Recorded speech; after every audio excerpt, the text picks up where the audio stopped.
I own a clinic called Tuned Physiotherapy in Wickford in Essex. I've been using Shockwave for about a year, but I only bought my own machine about 6 weeks ago and won this competition to come and have some training with you. Okay, that's good. What sort of things were you treating before with Shockwave? So I see mainly runners, so it tends to be Achilles tendonitis, plantar fasciitis, some hamstrings and some natural hip pain. That was my main kind of main key areas for the Shockwave. The other things I haven't had as much experience with, and that's what I was kind of interested in learning around as well. So what are the things you expected to gain by coming and seeing us and doing the in-house training? What are the things you wanted to gain? The one-on-one thing was brilliant in terms of how am I handling it, how does it feel compared to how you are handling it. Specific case studies as well that I had that I was a bit unsure of. And positioning for certain tendons that are difficult to reach, how I was positioning versus what you would recommend. Some of the combined treatments as well. So when there is some other stretching involved or some isometric work involved as well was really useful. And obviously we went through quite a bit, upper limb, lower limb, different things. So what are the things which strikes out which you think, oh, that's going to change my practice? What are the things you're going to use? Definitely the changing of the heads. So I've tended to look specifically at what depth it goes to, what intensity, but now understanding that I use this head for the myofascial work and then combine it with the tendon work as well, and that it isn't just isolated to an Achilles tendonitis, you can work around it as well.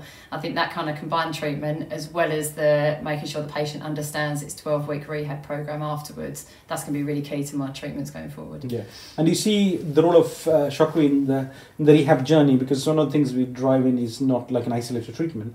Do you think you can put that together in the part of the journey? What sort of, do you have a better idea now? Yeah, absolutely. We've got a gym close by that we work with, so I'm wondering if I can get a bit of a collaboration with them in terms of them carrying on with some of the rehab in line with my Shockwave, and getting the patients to understand that, they may have had a great response initially with the Shockwave, but unless they're carrying on with the rehab, it isn't going to be beneficial for them. So what are the new applications you're going to use after the training today? What do you think you're going to explore after today? I'd like to try and get some high hamstrings in and try my new positioning and just... The proximal hamstring? Yeah, the proximal hamstrings, and just being able to locate it a bit better. A couple of case studies specifically I've gone through a few. I've got a really good idea now on where I'm going to go with them and how I'm going to start the treatment with them, and they're really keen to start it, so I'm quite looking forward to starting that with them. And lastly, if somebody was interested in one-to-one treat, more in-depth training, obviously taking it to the next level, what would you say to them? Oh, it's so beneficial. I mean, I've done courses before, but obviously when you're on a course with several, lots of big group of people, it's difficult to get your individual case studies over or your individual questions all the time without feeling like you're monopolising the group. But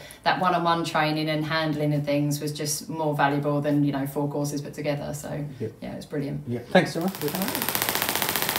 Work on that. You can push a bit harder. So just follow the muscle fibers as it goes, Yeah, very. Yeah. And once you're there, you can stay there for about, good 500 to 700. So that sort of is good.